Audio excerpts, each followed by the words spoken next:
Il y a 15 ans, j'y étais pour voir Wax Taylor. 15 ans, putain.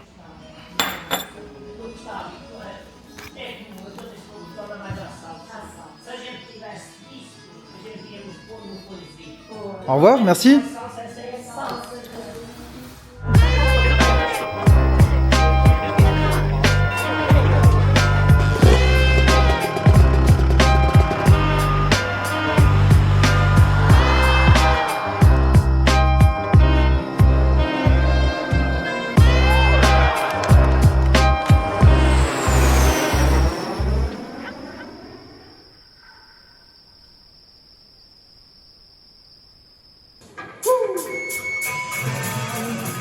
Je l'ai déjà écrit quelque part, mais mieux vaut répéter les choses. À Esch-sur-Alzette se trame la parade d'un important lieu artistique, la Kulturfabrik. Et qui dit lieu d'importance dit aussi personne d'importance. Et tiens, qui voilà, la lumineuse Fatima. Il y a l'équipe qui t'attend, viens. Allez, merci. La Kulturfabrik, c'est le centre culturel de tous les possibles. À Esch, dans tout le Luxembourg et au pourtour frontalier, il n'y a pas de projet plus incroyable. Nathalie et René sont les tenanciers de cette grande maison d'art et de culture qui fêtera 43 ans cette année. On les retrouve en backstage, détendus, quoique, les enjeux à l'esprit sont colossaux. La Kufa va muter. Pour 30 millions d'euros, elle va devenir place forte culturelle, écologique et sociale. Rien que ça. Je vous amène Godefroy. Hello Godefroy, comment tu vas? Oui, ça va? Salut Godefroy, René, ça va? salut. Ciao Faté, à bientôt. C'est quoi la Kufa? C'est quoi l'identité de la Kufa? Pour les gens, souvent la Kulturfabrik, c'est quelque chose qui varie de personne en personne. Pour les uns, c'est une salle de concert. Pour les autres, c'est un cinéma. Pour les autres, c'est peut-être juste un restaurant, un café, le Ratelor, un cinéma, un centre socioculturel. Ça dépend à qui on s'adresse et ce que cette personne vient faire à la Kulturfabrik. Moi, je compare souvent la Kufa au 104 à Paris. Est-ce que vous avez eu des sortes de références, des influences dans votre réflexion, justement, vis-à-vis de la prochaine Kufa, disons? Alors peut-être aussi se dire, il n'y a pas seulement les références à l'extérieur ou dans le pays, il y a également la référence de l'histoire, c'est-à-dire se permettre d'avoir un regard sur l'histoire de cet ancien abattoir qui est devenu un squat, qui a été pris un peu d'assaut par une jeune génération qui était en manque d'un endroit pour exprimer leur art, pour pouvoir faire de l'art, et sans jamais oublier ce regard tourné ou ancré dans le passé, mais surtout tourné vers le futur. Et je crois que, au-delà des références ailleurs, c'est aussi puiser les références de l'âme du lieu, de l'âme de la création du lieu, de l'âme de la création de ce squat, initialement. Ok. Et donc, premier coup de pelle début 2026, 30 millions d'euros investis. Ça va être quoi le nouveau visage de la Kufa, concrètement? Je propose de visiter quelques lieux pour t'expliquer un peu le détail de ces travaux. Tu veux nous suivre?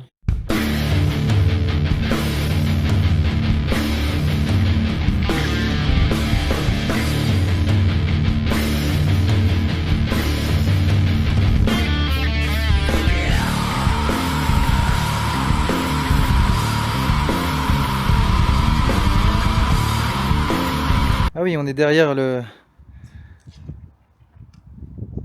cette arche là qui est hyper iconique de la Kufa à chaque fois. La Kufa, une arche effectivement qui ne va pas disparaître que pendant la rénovation parce qu'elle est quand même très symbolique pour la Kufa.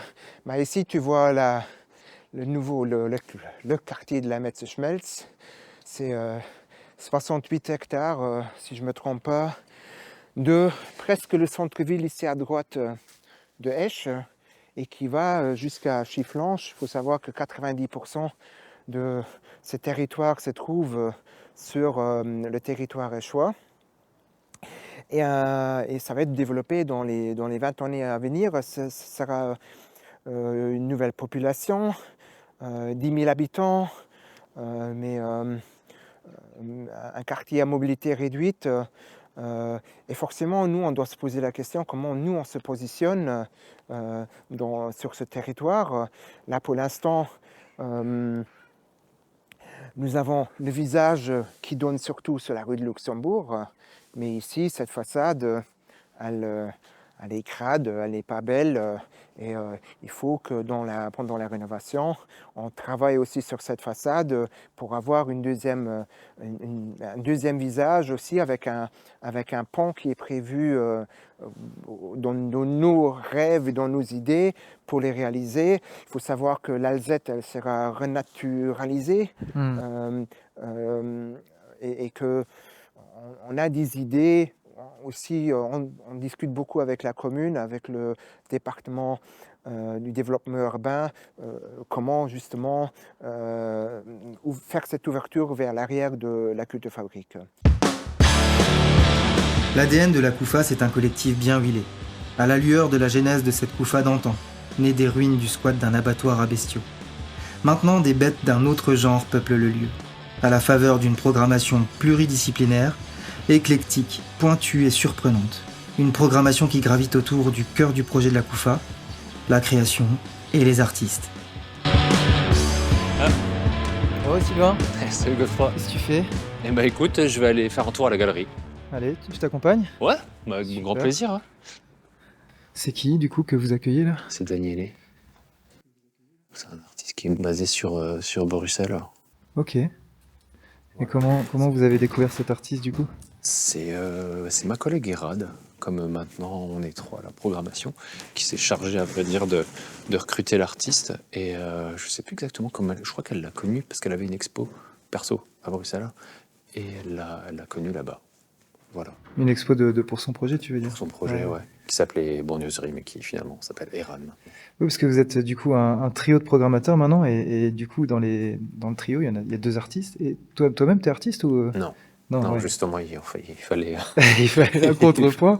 Exactement. Ouais. C'est vrai qu'il y a deux artistes, mais pas moi, justement. Moi, je fais plutôt des tableaux Excel et j'assiste aux réunions. Ok. Et comment ça se passe là à trois concret, du coup? du coup. Parce que Non, du ça coup, se passe. ouais, René parlait d'un groupe de programmation plutôt que des, comment dire, un cadre très précis comme il y avait avant. Ouais. Vous faites tous un peu de tout, quoi. Ouais, c'est ça l'idée. Mm. L'idée, c'est que maintenant, toutes les disciplines sont mélangées pour qu'on puisse en fait échanger sur tous les projets et trouver du lien entre tous les projets. C'est ça qui est assez intéressant, on va dire. On a tous des affinités, forcément. Moi, je viens au départ de la musique actuelle, mais finalement, mes dernières expériences m'ont mené à monter des projets aussi autour du théâtre, littérature, donc des disciplines qui sont quand même fortement représentées ici à la Koufa.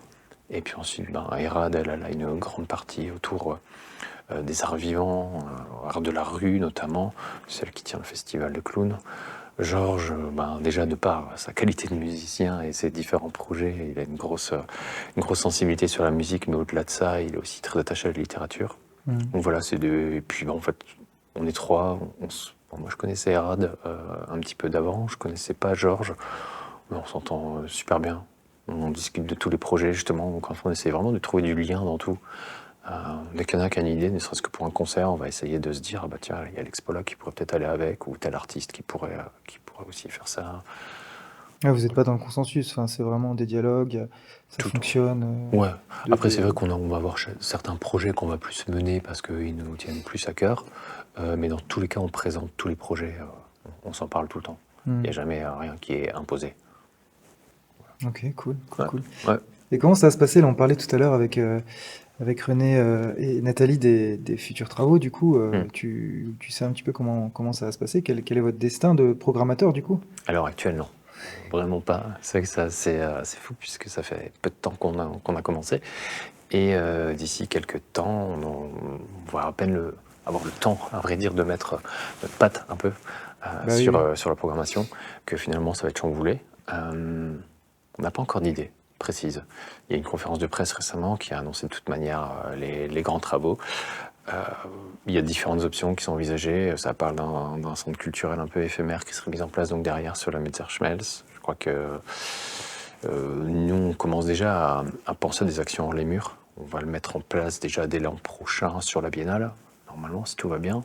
Vous en faisiez déjà? Il y avait l'Urban Art. Il y avait l'Urban Art, mais il existe depuis Ouais. maintenant quelques années. Là, il y a d'autres projets un peu plus petits, pas d'aussi grande envergure, qui prendraient quand même un peu de temps, mais qui mélangeraient différentes aussi disciplines. On retrouverait de la musique, mais aussi du théâtre, on retrouverait aussi de la littérature, sur des formats un peu plus accessibles, des sortes de rendez-vous plutôt que des grosses expositions. Donc ça, on commence tout doucement à y penser, à le mettre en place, et ça serait probablement un prémisse, et ça peut être une piste aussi pour cette période de travaux. En même temps, il y a l'anniversaire d'abord. Et il y a l'anniversaire aussi, ouais. Ouais, non, c'est une grosse période. C'est une grosse année, ouais. Ouais, c'est c'est clair. une grosse année.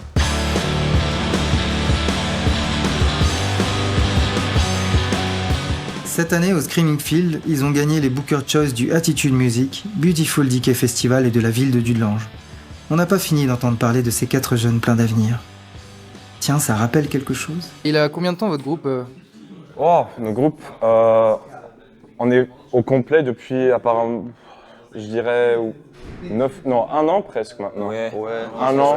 Mais on a commencé en, je crois qu'il y a 2 ans, nous deux. Ouais, il y a 2 ans, on a commencé, moi et Oli, un peu de jouer, faire des small time gigs et tout ça. Et puis après, voilà, Chris a rejoint et puis c'est Ben après qui nous a rejoint. Oui, en octobre, c'était ça. En octobre Ouais. l'année dernière, ouais. Ok. Et toi, tu fais quoi? Quel instrument? Moi, je joue la batterie. La batterie? Je suis le Moi, je suis batteur. guitariste. Et je fais le tour. Hein. Chanteur. Ouais, moi, je fais la basse. Ok. C'est cool. Et vous connaissez du bahut ou du lycée ou... Bah, moi, je connais Ben de sortir, en sortant, en faisant la fête et tout. Et je connais Chris grâce à Oli. Et en fait, avec Oli, j'étais encore dans un groupe auparavant, dans le lycée. C'est pour ça qu'on a déjà cette connexion, comment écrire des chansons et tout ça. C'est un bon concept qu'on a là. Ouais. Comment on le dit, le nom du groupe Sempervirent? Oui, Ah, c'est à peu près ça. C'est C'est Sample Virens. ouais, Sample Sempervirent. Ouais. C'est marrant parce que c'est un mot quoi? C'est un mot anglais? Pardon? Ou c'est un mot anglais ou c'est un mot... En fait, c'est un mot latin qui veut dire Ah, ok. une plante qui est toujours verte. Ouais, c'est Mais ça, c'est on bien a ce un que peu j'ai lu, ouais. transformé en anglais. Ouais. Ok. Ouais. Et en quoi ça vous correspond? Du coup, c'est ce que j'ai cru comprendre, c'est que c'est une plante qui perd jamais son feuillage, Oui, c'est ça? oui, exactement. Donc c'est vous ça? Ouais, ça nous représente, quoi. Voilà, toujours donner toute notre énergie pendant les geeks et tout ça, donner le maximum qu'on a. Toujours à bloc? Oui, voilà, exactement. Ouais. Voilà, c'est. Il y a aussi l'album d'un groupe qui s'appelle Bring Me the Horizon. L'album s'appelle Sampi Tunnel. Moi j'ai trouvé que le Samp c'est cool. Ouais, ça On a résonne, Oui, donc on a cherché quelque chose avec Samp au sample. Et elle parle de quoi votre musique du coup? Oh, c'est une bonne question. Bonne question. Beaucoup de choses. On n'a pas vraiment beaucoup de chansons où c'est vraiment. On peut interpréter beaucoup. C'est pas avec des textes fixes, avec des. Comment dire ça? Avec des textes qui sont très clairs. On peut toujours interpréter beaucoup.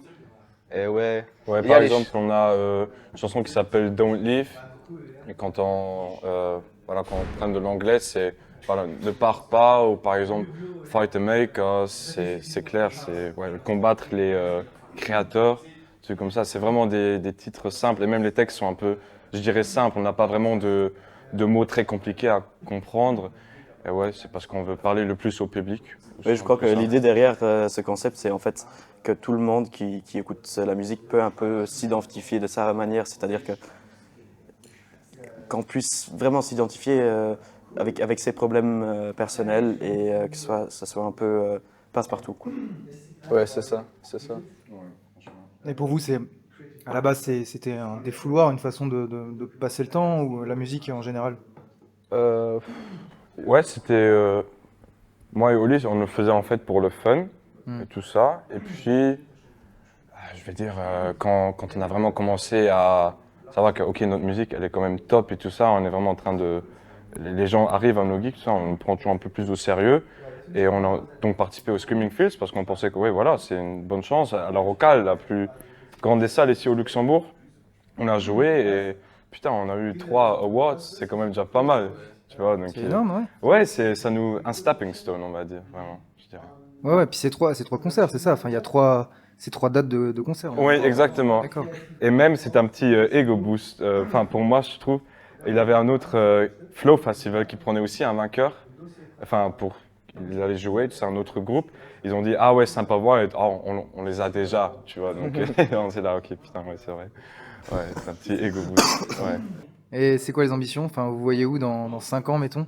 Je dirais que, moi perso, je dirais qu'on continue comme on a fait et oui, toujours avoir en tête que c'est un hobby qui doit plaisir à tout le monde du groupe. Mais on va voir. S'il y a des opportunités, on va les prendre. Mais s'il n'y en a pas, tant pis. Il faut rester réaliste, quoi, parce que je veux dire, on va bientôt aller étudier, certains en France, certains en Hollande, et ça va être beaucoup plus compliqué pour nous de trouver du temps à passer à 4 et écrire de nouvelles chansons, organiser de nouvelles choses. Mais je ne pense pas qu'on va arrêter complètement parce qu'on ne peut pas arrêter. C'est aussi simple que ça, on ne peut pas arrêter. Voilà. Ouais, vous êtes mordu quoi. Ouais, exact, ouais. On pourrait dire ça, ouais. À bientôt les gars. À bientôt, ciao, ciao. À la prochaine. Ciao.